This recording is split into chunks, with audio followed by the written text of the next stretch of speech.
नमस्कार। आज आपण नागपंचमी स्पेशल कान्हुले बनवणार आहोत। त्याचबरोबर आपल्याला आज कॅरमलची खीर कशी बनवायची तेही पाहायचं आहे, त्यामुळे व्हिडिओ शेवटपर्यंत नक्की बघा। चला तर मग वेळ न घालवता व्हिडिओला सुरुवात करूया। तर सगळ्यात आधी मी एक बाउल घेतलेला आहे आणि त्यामध्ये गव्हाचं पीठ घालून घेतलेलं आहे।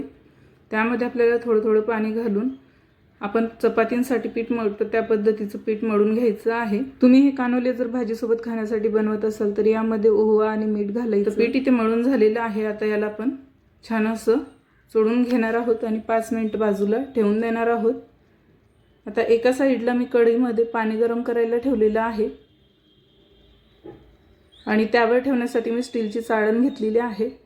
त्या चाळणीला मी तेल लावून घेणार आहे। तर सगळ्या साइडने आपल्याला छान असं तेल लावून घ्यायचं आहे, जेणेकरून आपले कान्हुले ही त्यांना चिपकणार नाहीत। आता ही चाळणी आपल्याला कढईवर ठेवून द्यायची आहे। आता पोळपाट घेतलेला आहे, त्या पोळपाटालाही आपल्याला छान असं तेल लावून घ्यायचं आहे आणि एक गोळा घेतलेला आहे। आपण पुऱ्या करतो त्यापेक्षा थोडंसं मोठा आपल्याला गोळा घ्यायचा आहे। आता याला आपल्याला बारीक असं लाटून घ्यायचं आहे। जाड आपल्याला याला ठेवायचे नाहीत, बारीकच करायचे आहेत, जेणेकरून ते पटकन वाफतील। तर छान असं बारीक आपल्याला हे कान्हुले लाटून घ्यायचे आहेत।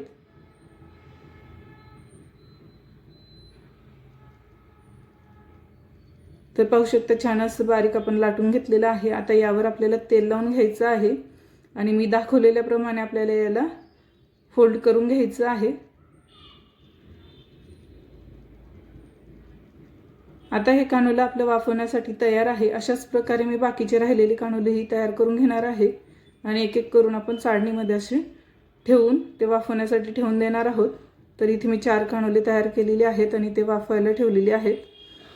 आता झाकण ठेवून आपण याला 5 मिनिटं वाफवून घेणार आहोत। आता हे वाफत आहेत तोपर्यंत आपण खीरची तयारी करणार आहोत। तर एका साइडला मी 2 चमचे तांदूळ भिजत घातलेले आहेत, ते 1 तासापासून भिजत घातलेले आहेत।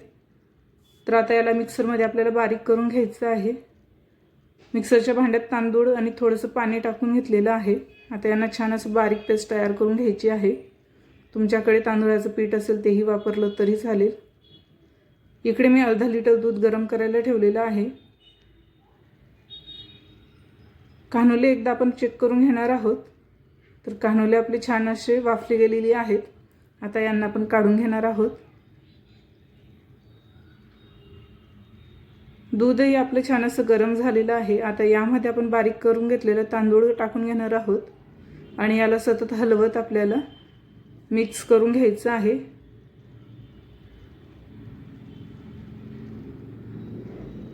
याला आपल्याला सतत हलवत राहायचं आहे, नाहीतर यामध्ये गठोळ्या तयार होतात।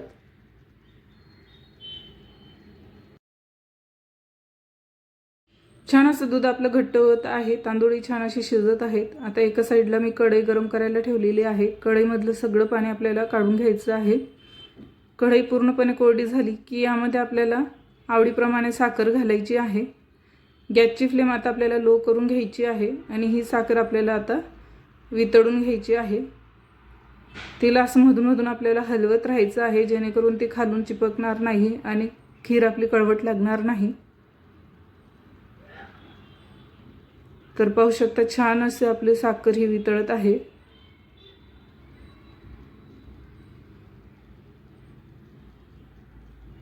हिला मधून आपल्याला परतत राहायचं आहे।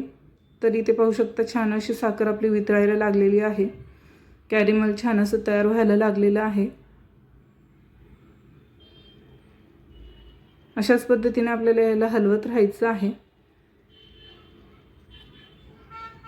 इकडे तांदूळ आणि दूध आपलं छान असं घट्ट झालेलं आहे आणि इकडे आपली कॅरमलही तयार होत आहे।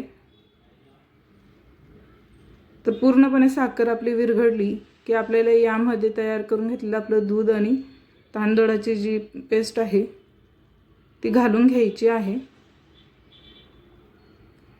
तर इथे छान असं कॅरमल तयार झालेलं आहे। तर यामध्ये आपण तयार करून घेतलेली खीरचं मिश्रण घालून घेणार आहोत। आधी थोडंसंच आपल्याला घालायचं आहे, नाहीतर ते सगळं वर ओतू जातं आणि याला छान असं आपल्याला आधी मिक्स करून घ्यायचं आहे।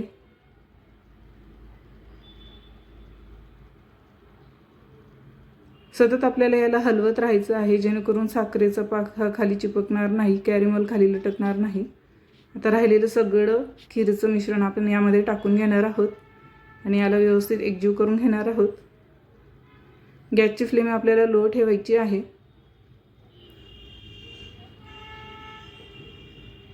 सगळे साखरेचं कॅरेमल हे तांदूळ आणि दुधाच्या मिश्रणात मिक्स झालं की यामध्ये आपल्याला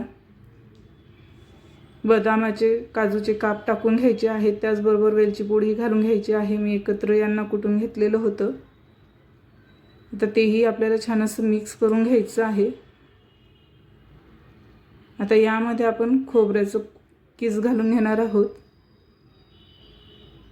आणि त्यालाही छान असं मिक्स करून घेणार आहोत. तर तुम्ही आधीची कन्सिस्टन्सी आणि आताची पाहू शकतात. खूप घट्ट अशी आपली खीर तयार झालेली आहे. अशा पद्धतीने तुम्हीही नागपंचमीला कॅरेमलवाली खीर आणि कान्हुले बनवून पहा. तुम्हालाही नक्की आवडेल. हा व्हिडिओ तुम्हाला कसा वाटला हे मला कमेंट करून नक्की सांगा. माझ्या चॅनलवर नवीन असाल तर माझ्या चॅनलला नक्की सबस्क्राईब करा. व्हिडिओ आवडला असेल तर व्हिडिओला लाईक करायला अजिबात विसरू नका. तर इथे पाहू शकता आपण कान्हुले उघडून पाहणार आहोत. तर छान असे कान्हुले आपले वाफलेले आहेत.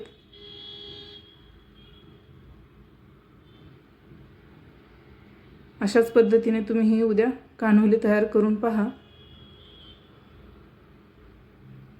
थँक्यू.